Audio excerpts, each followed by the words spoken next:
네. 시대를 바꾸면 그냥 그거는 자유롭게 쓰는 통포거든요. 그러니까 네. 이게 그 성경에서 옛날 쓰는 그 어떤 그 법조문을 갖다가 네, 쓰기도 네, 하고 네, 네. 다양하게 그러니까 네. 이런 문학적인 네. 표현도 갖다 쓰기도 하고 이렇게 한 것 같아요. 네, 네. 우리가 모르니까 예, 예. 그리고 이제 영어문도 잘 모르고 그러니까 이제 그 생략이 못 보는데 교수님 이렇게 연구하시는 분들이 있어요. 이거는 근데 뭐 우리들만의 문제가 아니고 사실은 제 논문이 쓰여지기 전에는 누구도 해결책을 못 갖고 있었어요. 그렇기 때문에 이거는 뭐 우리 잘못이라고 하면 이 저자가 제가 볼 때는 우리 수준을 너무 넘어선 거죠. 근데 어쨌건 그 한글 개혁 성경이나 개혁 개정 성경에서 모세가 항상 장막 예. 취하여 이렇게 오케이. 항상이라는 네. 단어를 네. 그쵸. 예. 시제에 대해서는 의식을 하고 있었다는 얘기죠. 예, 그 점은 예, 잘한 거죠. 예. 근데 이제 우리가 이거를 분명히 그러니까 저자는 사인을 줬는데 사실 우리가 눈이 없으면 못 본 거죠. 그러니까 여러분이 우리 좀 아직까지도 나와 있는 제가 논문 끝낸 지가 벌써 저는 하나님께서 저를 이 팽팽히 돌리시는 과정이 이렇게 길어질 줄 몰라갖고 논문하고 왜냐면 제가 논문 쓴 날로부터 계속 출판하라고 했거든요. 근데 제가 계속 부족하다고 했는데 부족한 걸 메꿀 틈이 없이 시간이 굉장히 흘렀는데 하여튼 그 뒤로도 나온 주석제들도 이 문제가 한번 헤매요 전부. 근데 누구도 논리적으로 완결하게 설명을 못하는 거죠. 그래서 제가 하여튼 이제는 여기서 이제 자리도 좀 안착되는 것 같고 제가 이제 좀 스테이터스가 안정이 돼서 좀 이제 작년부터 이제 발표를 하나씩 하고 있는데 그동안 써놨던 걸들 요것도 하고는 싶어요. 근데 제가 시기는 어떻게 잡아야 될지 고민인 게 사람들이 이런 얘기를 사실 누구한테도 들어본 적이 없잖아요. 사실 성경신학에 아무도 한 적도 없고 그러니까 그 성막과 회막이 사실은 제가 진짜 하고 싶은 이야기인데 요걸 들어가기 전에 넘어야 될 산이 너무 많은 거예요. 그래갖고 하여튼 좀 고민을 하고 있어요. 제가 내 논문을 출판하기에는 지금 현재는 제가 다시 그러니까 외남도 만났더니 제가 우리 이 전사님 우리 이 선생님 이 권사님이 해서 그때 가가지고 했을 때 외남이 첫 마디가 왜 논문 출판 안 하고 있냐 이 말 하셨고 그다음에 제가 이제 사실 그것 때문에 왔는데 추천서 써주겠냐 그러더니 뭐 얼마든지 네가 한대면 얼마든지 되는데 단지 하나 업데이트는 시켜라 그러는데 이놈의 업데이트 해야 되는데 그 사이에 출애굽기 주석이 왜 이렇게 많이 나왔는지요. 그래서 지금 얼마만큼 지혜롭게 이걸 할 것인지가 아직도 이제 고민이고 또 아직까지는 거기 집중 못했는데 하여튼 내고 싶고 내면은 아마 이 부분은 아마 우리 김경률 교수가 저의 회심의 첫 열매처럼 다른 사람들도 회심하지 않을까 생각합니다. 예. 원래 여기 하면 안 되는데 그러니까 오늘 일단은 이걸 해야 되는데 여기 요거는요 지금 제가 예전에는 요게 사실 또 되게 재밌는 부분이거든요 방금 요게 엄청나게 재밌고 좀 중요하다고 생각하고 레위기 전에 반드시 가르쳐야 돼요. 그래서 제가 5대 제사 다 왔다고 했는데 왜 5대 제사는 아직도 안 들어가고 또 딴 거 하냐 이러는데 제가 반드시 해야 되는데 그게 뭐냐면 구약의 제사법과 속죄의 관계에 대한 문제예요. 요거를 했는데 제가 여기서는 이제 강의한 식으로 되다 보니까 좀 학생들이 제가 진짜 하고자 말을 다 이해를 못하고 제가 이제 보조로 여기 본문들 해설로 들어갔거든요. 요거를 드디어 제 수건 사업의 하나를 완성은 아니지만 그래도 어느 정도 이뤘는데요. 우리 1월달 교재로 가셔서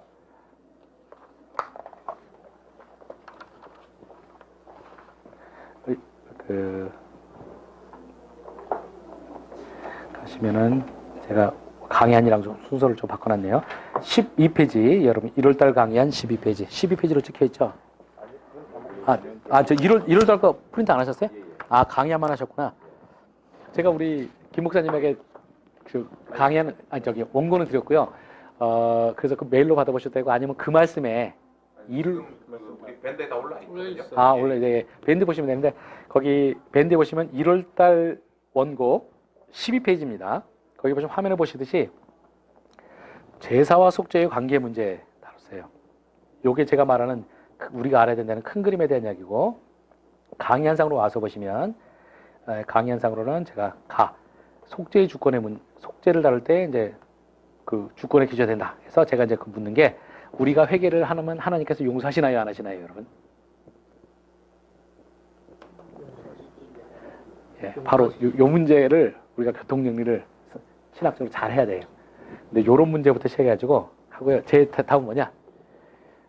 우리가 웨스트민스터 신앙 고백에 회개론에 그게 속죄론이 제15장인데 거기 3절에 보시면 우리의 회개는 하나님의 용서의 근거가 아니다.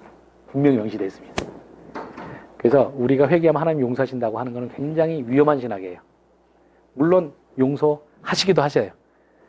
근데 그 교정이 필요하고요. 이제 그 이후에 그러면 구약에서는 이제 신약의 회개다. 그러면 구약에는 제사인데 그럼 제사를 드리면 하나님께서 받아주시는가? 또는 내가 죄를 졌는데 제사를 안 드리면 용서가 안 되는가? 이런 문제들 할 수 있는데 요게 이제 레기 주석들이 제가 볼 때 제일 약점이에요.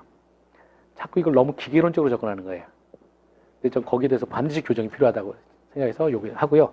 요렇게 해서 제가 이걸 강조함에도 불구하고 정작 레기 본문 들어가면 하도 디테일하니까 디테일한 데 들어가면 이걸 자꾸 잊어먹어요.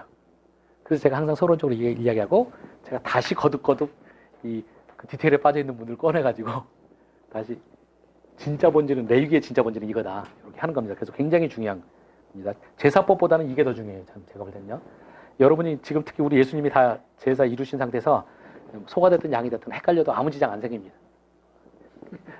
근데 요거는 아직 그 5가지 그거 다루는 게 있고요. 그 다음에 1월달 화면으로 다시 한번 봐주시면 1월달 강의 안에는 제가 못 넣어놨을 거예요. 강의한 1월달에 가시면 이제 제일 재밌는 거. 그리고 이걸 하면은 레위기 학자들이 거품 물 수 있는 건데 저는 궁극적으로 이게 맞다라고 생각도 하고 그 숙제기도 합니다. 여러분이 한번 레위기를 진짜 공부하셨다. 내가 레위기 공부 잘했네. 하시는 거 증거를 뭘 삼을 수 있냐면 화면에 보시도 이렇게 됩니다. 오드제사가 이렇게 생겼잖아요. 오드제사가 번제, 소제, 화목제, 속제제, 속건제잖아요. 근데 여기서 이제 제 써놓은 글이 뭐냐면 자, 오드제사 중에서 속죄 담당하는 제사가 뭐예요? 화면 보지 마시고 여러분이 그냥 아시는 대로. 오드제사 중에서 속죄 담당하는 제사. 여러분이 사실 이제 다라고 해도 여러분은 사실은 주류 학자랑 틀려요. 그리고 이제 보통은 여러분이 준비가 잘 됐어 그런데 대부분의 경우 제가 아무 준비 없이 그냥 내기 시작하면서 툭 던지면 속죄제가 속죄 담당한다고 해요. 이름이 속죄제잖아요. 이렇게 되는데 문제는 뭐냐? 제가 여기 오드제사가 있고 그 가운데 오드제사 속죄 써놨잖아요. 제 주장은 뭐냐면 오드제사가 각기 다 속죄의 기능이 있다는 겁니다. 여기서 유일하게 문제가 되는 게 이제 소제인데 저는 소제도 속죄가 된다고 봐야 된다는 게 제 입장이고요. 요건 약간 증명이 힘들어요. 그냥 나머지 4개는 제가 충분히 자신 있게 할 수가 있어요. 근데 그러면 이제 우리가 던질 수 있는 점은 만약 속죄제만이 속죄하는 것이 아니라 오드제사가 다 속죄한다. 이러면은 우리가 나올 수밖에 없는 질문이 그러면 도대체 왜 굳이 5개가 필요하냐? 1개만 하면 되지. 생각할 수 있죠. 그럼 결국 우리가 나와야 되는 게 뭐냐? 그 다음에 그럼 5대 제사가 각각이 우리의 하나님과 우리의 관계 또는 속죄와 관련해서 독자적인 공통 부모는 속죄지만 각자의 스페셜한 영역이 있다는 거죠. 그래서 여러분이 각각의 번제 스페셜한 기능은 뭐고 소제는 뭐고 화목제, 소제 요거를 다 설명할 수 있으면 제가 볼 때 그게 이제 레위기의 완성이고요. 요게 정말 저는 이제 일단 제 글을 통해서 시도는 하고 있지만 아직까지는 제가 완성이라고 할 수는 없고 그 다음에 어떤 부분은 저는 자신 있지만 학자들과의 격렬한 논쟁을 통해서 학자들 설득한 다음에나 할 수 있는 부분도 있어요. 근데 뭐 그렇지만 잠정적으로는 제가 그림은 갖고 있고 요게 그래서 어찌됐건 간에 제가 하든 아니면 누가 다른 사람이 하든 5대 제사의 각각의 고유한 기능을 논리적으로 누구든지 다 동의할 수밖에 없는 형태로 만들어낸다.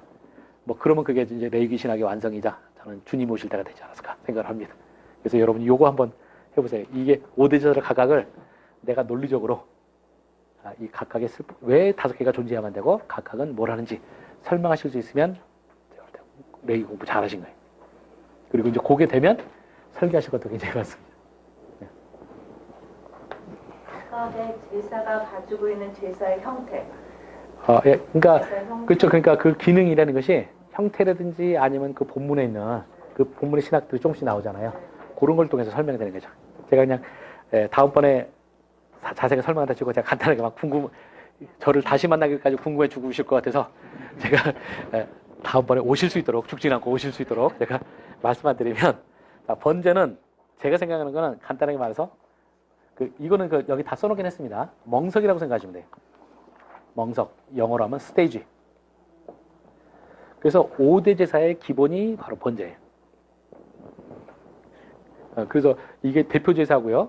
또 보면 나중에 그 레위기 본문에 보시면 재미있는 게 뭐냐면 어떤 다른 제사들 이야기가 되잖아요. 그 제물들을 번제물 위에 올려놓으라 이런 표현이 많이 나와요.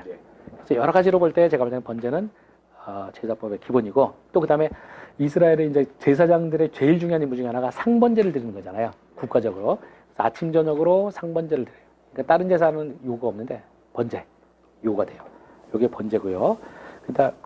그리고 참 여기 제가 색깔도 구분해 놨잖아요. 이 도표에 참 많은 거를 제가 넣습니다. 예. 거기 아마 그 말씀을 제가 원고를 안 봤는데 그 말씀에 저기 프린트 된 건 차이 나게 돼 있어요. 예. 다 색깔 하나하나가 다 이유가 있는데 근데 컬러는 아니잖아요. 칼라요. 요즘에 그 말씀 아니 제 거 말고 인쇄된 거 그 말씀. 그 말씀 못 봤어요. 예, 제가 나중에 책 낼 때는 컬러로 넣을 건데 그 말씀에는 요구를 못 하겠어서 제가 말 안 하고 알아서 하라고 그냥 남겨놨는데 예, 여기 다 색깔 있는 게 다 있는데요. 여기 보시면 5대 제사가 있는데 이렇게 나눠놨잖아요. 요것도 중요합니다. 크게 5개 제사가 3개, 2개로 나뉘어요. 3개는 일반 제사라고 제가 부르는 거고요. 요거 나머지 2개는 특수 제사. 그게 요런 그림으로도 제가 해놨는데 일반 제사, 특수 제사, 5대 제사 구분을 했고요. 여기서 이제 일반 제사는 그 일반 제사의 특징은 뭐냐면 그 화제라 향기로운 냄새라는 표현이 후렴구처럼 나와요. 레위기 1장 9절 같은 데 보시면 나옵니다. 그래서 5개 제사는 나오고요. 요게 이제 일반 제사, 특수 제사는 사실 용어는 좋은 용어가 아니에요. 근데 학자들 중에 그 누구도 이 5대 제사를 이렇게 딱 3개 두로 나눴을 때 여기에 좋은 이름을 아무도 아직까지 내놓은 사람이 없어요. 그래서 저도 학자들 누구 좀 주류 중에 한 명 따라가려고 했는데 아무도 기댈 사람이 없어서 그리고 저도 좋은 용어를 못 만들게 해서 아주 얼렁뚱땅 만든 용어입니다. 그래서 일반 제사, 특수 제사. 요거는 한번 여러분 용어도 한번 생각을 해보시길 바랍니다. 하여튼 근데 일반 제사는 뭐냐면 간단하게 말하면 큐티 같은 거라 생각하시면 큐티나 일반적인 경건생활 같은 거라고 생각하시면 됩니다. 그래서 이거 큐티나 경건생활은 우리가 굳이 내가 사고 안 쳐도 하잖아요. 우리들 하나님과의 관계에서 그런 거고요. 특수 제사는 뭐냐? 사고 쳤을 때. 사고 쳐서 하기 때문에 여기에는 화제라 향기로운 냄새라는 표현, 향기로운 냄새 이런 표현을 안 써요. 안 쓰는 이유를 알 수가 있죠. 제가 비유적으로 하는데 우리 막내놈이 우리 막내가 이 아빠를 자기가 마음대로 컨트롤할 수 있다는 걸 알기 때문에 저를 갖고 노는 경향이 있는데 그래서 제가 집에만 가면 얘는 딱 모여서 애교 한번 떨어주고 제 가방 뒤져서 과자 있나 뒤지고 뭐 이런 식이에요. 그럼 저는 그것만 해도 깜빡 죽어요. 근데 이제 이런 생각을 해보세요. 그리고 우리 아들은 그 존재 자체가 저한테 향기로운 냄새예요. 근데 어느 날 딱 집에 갔더니 집이 시원한 거예요. 우리 아들이 만약 사고를 쳤다. 베란다 유리창 큰 걸 깨먹었다.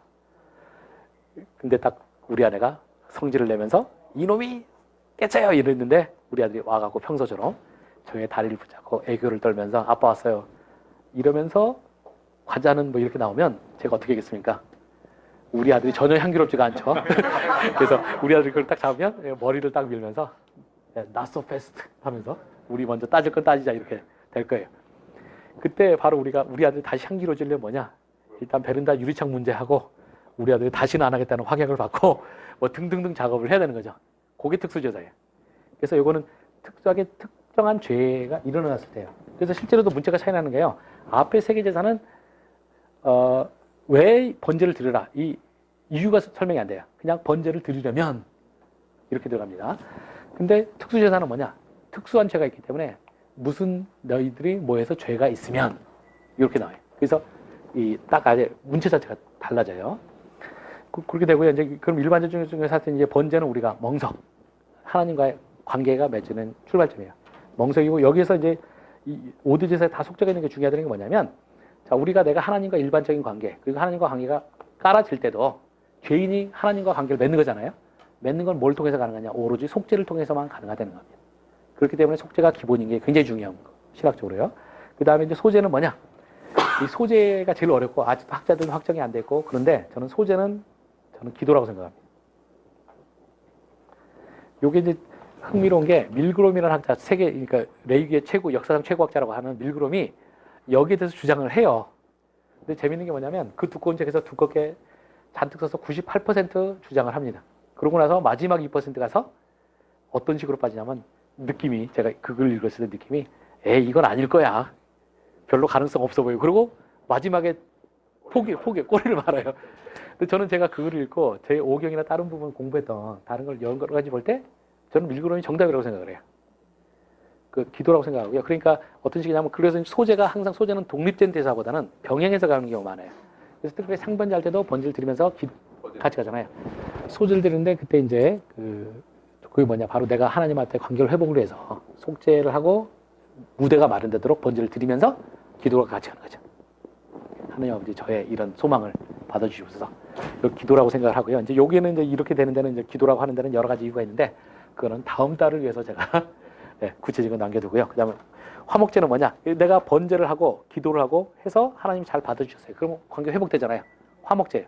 화목제는 파티다 생각하시면 돼요. 그리고 파티는 잔치가 필요하잖아요. 잔치하고 잔치는 잔치에 참여한 사람들 다 먹어요. 하나님도 화목제 일부를 차지하시고 그 중간 다리 놓아주는 제사장도 먹고 일반 백성도 먹고 이렇게 되고요. 그 다음에 파티기 때문에 어떻게 되느냐? 여러분이 화목제에서 제일 흥미로운 부분이 뭐냐면 소나 양으로 제물을 드렸는데 소나 양 염소로 제물을 드렸는데 하나님께서 뭐라고 하시냐? 이것을 그 다음날 내지는 그 다음날까지 먹어야 돼요. 하루 이틀 내에 먹어야 돼요. 근데 그 화목제물 중에서 거의 제가 볼 때는 분량상으로는 한 거의 한 8, 90%는 봤거든요. 돌려받아요. 그러면 그걸 그 다음날까지 먹으려면 이거는 거의 이건 축복이 아니라 저주예요. 이걸 어떻게 먹어요? 그리고 그걸 만약 그때까지 못 먹으면 이것이 죄가 되고 화목제물이 너희들한테 하나님한테 연락이 되지 않는다. 이렇게까지 나와버리시거든요. 그럼 어떻게 하겠어요? 유일한 방법은 뭐냐? 불러서 먹어야 돼요. 그래서 실제로 화목제는 주변에 있는 사람 다 부르게 됐습니다. 그래갖고 가족들과 주변에 있는 가난한 사람들 와서 먹도록 됐어요. 그러니까 파티가 진짜 파티적인 성격이 굉장히 화목제는 강하게 되는 겁니다. 자신뿐만 아니라 주변 사람까지 같이 하나님과의 회복을 누릴 수 있도록 해주는 거고요. 먹는 장소가 지정이 되는 거죠.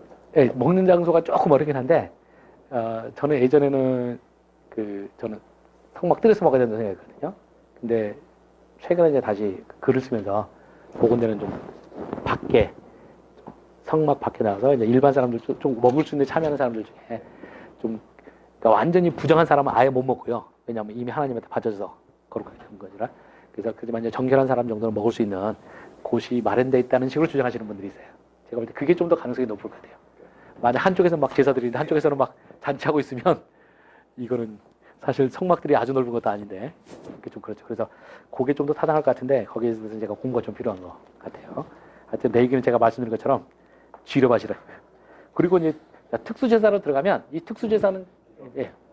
이 소재를 기도로 설명해 주셨는데 네. 저는 조금 네. 소재에 있어서 뭔가 언약의 소금 예. 아, 네. 제사장 네. 몫을 강조하는 그런 부분을 봐서 이 예배도 그 예배 형태로서 뭐 표치나 기도나 이런 부분보다는 좀 예. 근데 이제 언약의 소금이라는 것 자체가 약간 학자들 사이에 어려움이 있어요. 언약의 소금, 그러니까 소금을 치라고 했을 때 소재 왜 소금을 쳐야 되느냐 여기도 굉장히 난제들이 존재해요. 그렇기 때문에 거기에 맞춰가지고 우리가 뭐를 뽑아내는데 좀 한계가 있고, 그리고 또 기능이 뭐냐 이런 부분 해서 그거를 저는 이제 말씀하신 대로만 설명하기엔 너무 난점이 있고, 그래서 우리가 보조 논제들이 존재해야 돼요. 그래서 제가 이제 좋은 해석이라는 걸 아까 제일 처음에도 했잖아요. 좋은 해석은 백업이 가능해야 된다. 요건데 그 소금에 대해서는 사실은 주장이지 백업을 하진 않아요. 백업할 거리도 사실 거의 없다시피 하고요. 그래서 혹시 이제 저는 그 생각을 전 틀렸다 맞다 틀렸다 제가 말하고 싶진 않고 이제 그 주장을 정말 증명할 수 있는 보조 논거도 있나 요걸 두고 보셔야 되고요. 뭐 주석책들 보면 학자들이 아주 언급을 안 하는 건 아닙니다. 근데 이제 문제는 뭐냐? 그 보조 논거라고 주장하는 것들이 정말 소재에 뿌려지는 소금의 의미를 설명할 수 있느냐? 그럼 사실은 논리적으로 연결이 안 돼 있어요. 그냥 분리되어 있는 논거들을 그냥 갖다 붙여놓는 식인 거죠. 그래서 저는 제가 읽었던 모든 글에서는 한계가 분명히 드러나 있어요. 반면에 기도라는 건 뭐냐면 여기 재밌는 게 이제 우리가 소재를 드렸을 때 소재물을 다 드리는 게 아니고요. 한 움큼만 드려요. 한 움큼을 할 때 제가 그 말씀 원고에는 제가 안 넣는데 그 우리 강의안 2010년 강의안에 가시면 소재에 한 움큼을 드리는데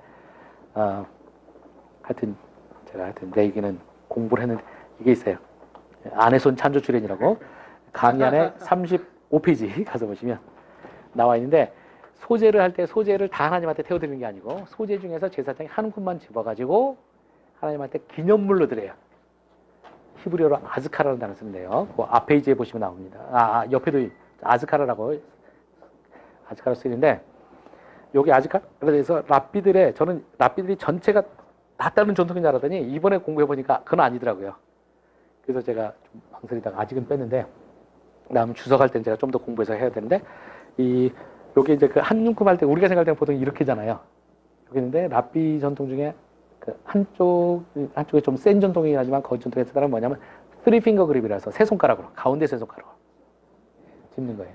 그러면 여기다 잡아서 하니까 한 500원짜리 하나 정도 분량이잖아요. 근데 소재 자체는 여기 2장에서는 안 나오지만 5장에 속재제의 일부로서 들어지는 소재가 있어요. 거기서 보면 2리터. 그리고 다른 소재 본문들도 보면 보통 2리터 이야기하거든요. 그러니까 10분의 1 에반데 그게 2.2리터 정도 됩니다. 그러니까 우유팩 2개 정도 생각하시면 되는데요. 거기서 요만큼을 뗀다 그러면 정말 이거는 문자 그대로 기념물인 거예요. 하나님께서 딱 그것만 딱 받으시고 나머지 전부는 제사장의 식량으로 돌려줘요. 네. 그래서 이제 되고 그다음 그 기념물의 단어가 히브리어로 아즈카라라는 단어세요. 근데 이 아즈카라라는 단어가 이제 흥미로운 게 뭐냐면요. 소재 랑만세예요. 그리고 평소에는 우리가 소위 기념물이라고 번역되는 단어는 같은 어원, 자카르라는 단어에서 나오긴 하는데 히브리어가 지카론이라는 단어예요. 네, 요 기념물이라고 쓰는데 저는 왜 이제 제 질문은 왜 뻔히 일상적이고 그 기념물을 나타내는 용어가 있는데 대표적인 단어가 있는데 그 단어를 말고 오직 소재에만 쓰는 아즈카라는 단어를 썼느냐? 요게 이제 제 숙제입니다. 숙제고 밀그롬이 바로 여기서 제가 생각해왔는데 밀그롬이 레위기에서 소재에 적용시킨 요걸 한 거예요. 98% 논리적으로 했던 게 뭐냐면 이 아즈카라는 단어는 소위 사역형에서 출발해요. 사역형. 사역형이면 뭐 하게 시키다죠. 그러니까 그래서 기념물이라는 표현이 굳이 직역을 하면 기억하게 만들다. 요게 연결되고요. 그럼 기억하게 만들다 할 때 그러면 결국 뭡니까? 하나님이 기억하게 되는 거잖아요. 하나님한테 뭔가를 기억나게 만드는 거예요. 그러면 이제 여기서 나온 게 뭐냐? 이건 제가 1월 달에 강의 안에 써놨어요. 여기 그 소재 부분 가서 보시면 나오는데, 그럼 하나님이 결국 중요한 게 뭐냐? 그럼 문제를 풀 수 있는 다음 단계는 하나님이 기억한다는 건 도대체 뭔 소리냐? 그럼 구약에서 보면 하나님이 기억한다는 것은 거의 100% 우리의 구원과 연결되어 있습니다. 그러니까 우리가 저기 창세기 19장에 보시면 이제 그러니까 그 노아할 때도 하나님 기억하신다는 게 나오고 그 다음에 저 소돔과 고모라에서도 그 롯을 살려내잖아요. 살려낼 때 19장 29절에 보시면 하나님께서 그러니까 우리말 번역이 좀 아쉬운데 롯을 생각하사라고 되어 있어요. 그러니까 기억하다를 생각하사로 굉장히 중요한 부분에서 많이 번역했는데 사실은 기억하사예요 분명히. 근데 그 하나님께서 기억이 뭐냐? 롯을 기억하사 아니야. 하나님께서 아브라함을 기억하사 롯을 구원해 놓으신 거죠. 롯을 기억하사 홍수를 그러니까 노아 기억하사 홍수를 멈추고 그 다음에 라헬도 나중에 요셉 낳게 되는 거 있잖아요. 이 라헬도 요셉 낳게 되는 이유가 뭐냐? 하나님께서 라헬을 기억하사 이렇게 돼가지고 그 다음에 출애굽 때도 마찬가지입니다. 하나님께서 이스라엘 백성을 그러니까 아브라함의 언약을 기억하사 이스라엘 백성을 구원하시기로 합니다. 그래서 이제 여기서처럼 하나님의 기억은 구원과 연결되어 있다. 여기 제 주장이고요. 그래서 그러면 소재가 바로 이 사역형에서 파생된 단어를 굳이 소재의 전문용어로 쓰인다. 그래서 저는 소재를 기억으로 봐야 되지 않나. 그러니까 그 기도로 봐야 되지 않나 하고요. 이렇게 보시면 이제 시편이나 이런데 우리말 성경이 제대로 번역 안 했지만 소재를 기도라 연결할 수 있는 부분이 굉장히 많아요. 굉장히 많다는 건 좀 그렇고 중요한 본문들에 있어요. 그리고 신약에서도 그러고 보면은 우리가 이렇게 기도로 연결시킬 수 있는 그런 것들이 좀 있습니다. 그래서 저는 이제 이렇게 봐야 되지 않나. 그래서 밀그롬이 제가 볼 때는 이제 단서는 98% 정도 되다가 2% 포기했고 저는 2% 메꿀 자신 제가 있다고 생각을 하고 그렇게 되고 나서 이제 이걸 이론을 확장하고 나면 보조 근거들이 많이 뽑아낼 수가 있어요.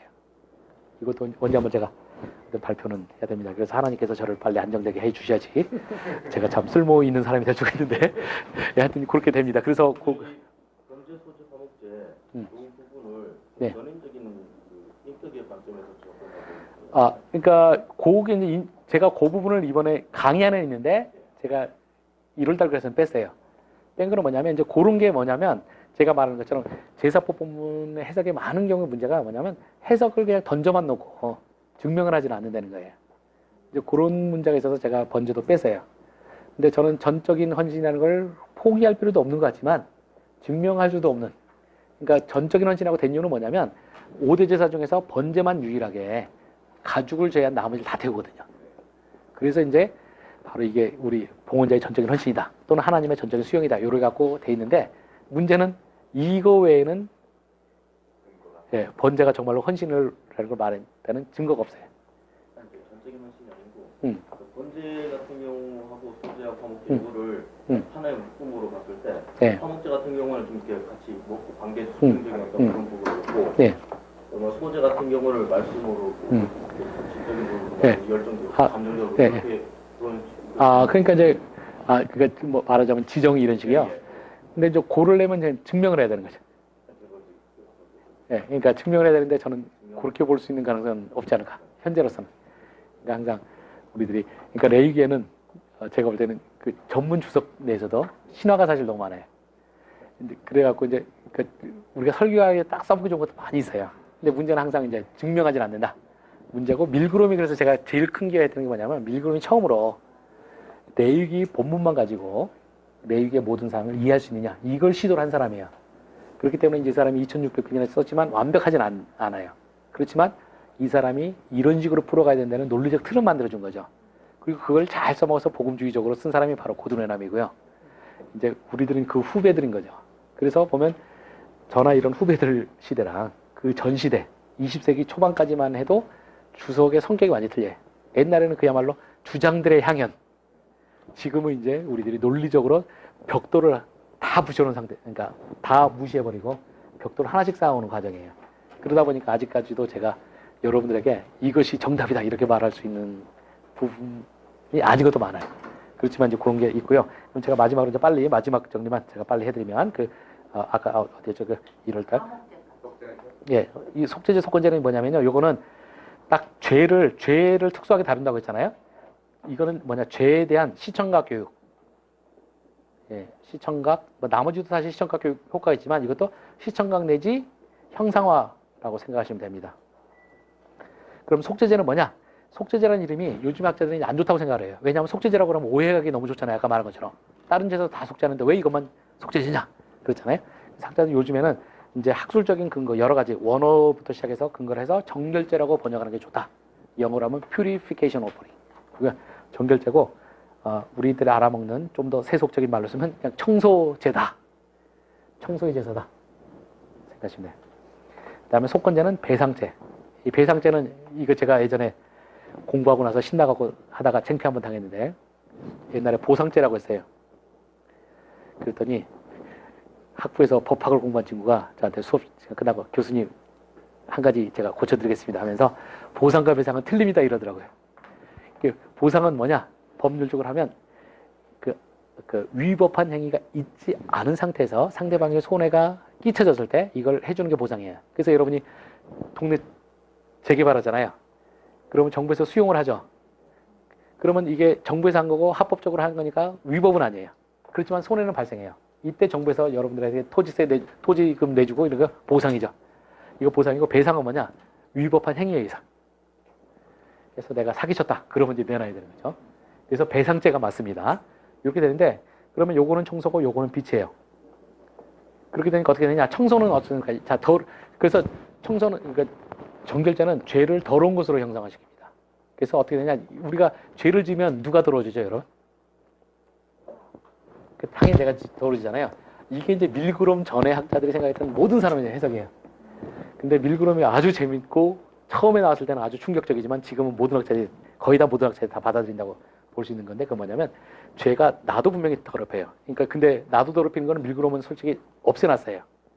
근데 제가 요번에 이제 그 말씀 쓰면서 그 정결제가 우리도 더러워진다는 걸 말해주는구나. 요거를 좀 단서를 찾은 것 같은데 공부는 좀 아직 부족해요. 근데 하여튼 그 밀그롬의 획기적인 생각은 뭐였냐면 죄를 지면 이 죄가 우리를 더럽히는 게 아니라 죄가 성막을 더럽힌다고 봤어요. 그래서 우리가 막 하나님의 진안에 성막 있잖아요. 죄를 지으면 막 죄가 막 이렇게 성막에 오염이나 때처럼 달라붙는 거죠. 그럼 성막이 더러워지면 어떻게 되느냐? 하나님은 죄와 함께 하실 수 없는 분이니까 하나님께서 우리 아까 말했던 황금송아지 같은 일이 다시 벌어지는 거죠.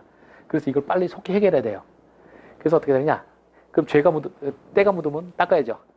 바로 정결제는 바로 닦는 행위에 집중해요. 그래서 여러분이 아는 그 피를 뭐 어디 뿌리고 바르고 막 이런 거 있잖아요. 요건 사실 나머지 제사는 해당하는 사항이었고 사실 정결제만 해당돼요. 나머지 제사는 그냥 피는 그냥 제단에 붓고 딱 끝나요. 피를 그냥 하나님한테 드리고 처리해버리고 끝나는 거죠. 그렇게 나는데 우리들이 흔히 구약의 제사하면 떠올리는 막 제사장이 피 받아서 하고 이런 거는 사실은 다 속죄제에 해당하는데 그럼 제사장이 그 피를 가지고 뭐 제단에도 막 닦고 뭐 뿔에 바르고 막 이런 거 있잖아요. 이런 모든 걸 뭐냐 바로 닦는 행위를 형상화시키는 거죠. 그리고 이 닦을 때도 어떻게 되냐? 내가 죄를 누가 짓느냐에 따라서 죄가 더 심각한 데를 더럽히는 거죠. 일반 평신도가 죄를 지면 제단 뿔 닦는 걸로 끝나요. 그러니까 그 정도까지 죄가 침투한다는 거죠. 근데 온회중이 죄를 지거나 제사장이 죄를 지면 이제 죄가 지성소합까지 더럽히는 거죠. 그러니까 이 두 경우에는 내가 그 피를 가지고 지성소까지 가서 지성소에 뿌리는 거죠. 지성소 휘장에 뿌리는 이유는 뭐냐? 그 평소에 대제사장이 갈 수 있는 한계점 때문에 거기다 뿌리고요. 그 다음에 이제 그 향단이죠. 향단불에 바르고. 그 다음에 나와가지고 어떻게 되냐. 이 속죄제, 그러니까 이게 히브리어를 아시면 참 재밌는 게요. 그 나머지 제사 할 때는 그러니까 피를 그냥 뿌린다는 표현이에요. 뿌린다고 쓰는데 속죄제에는 나머지 이렇게 닦는 행위를 다 하잖아요. 그러니까 뿌린다 할 때도 다 다른 용어 씁니다. 실제로.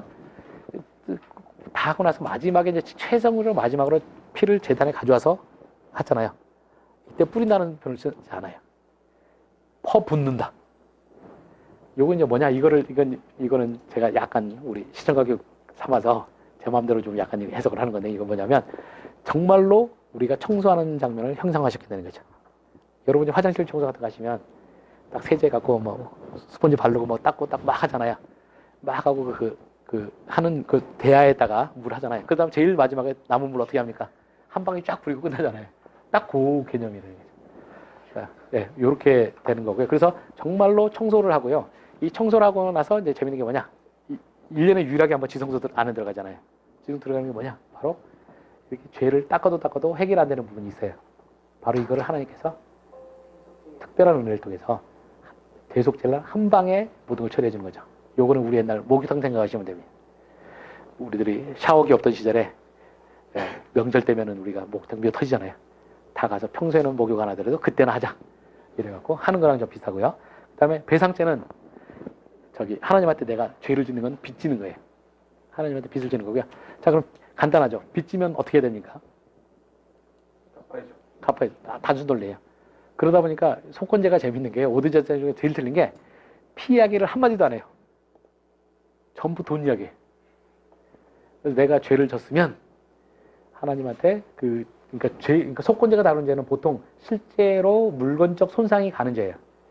그래서 그 5장 15절 보면은 내가 하나님의 성물 중 하나를 건드려서 죄가 되면 그런 거죠. 그러니까 마치 내가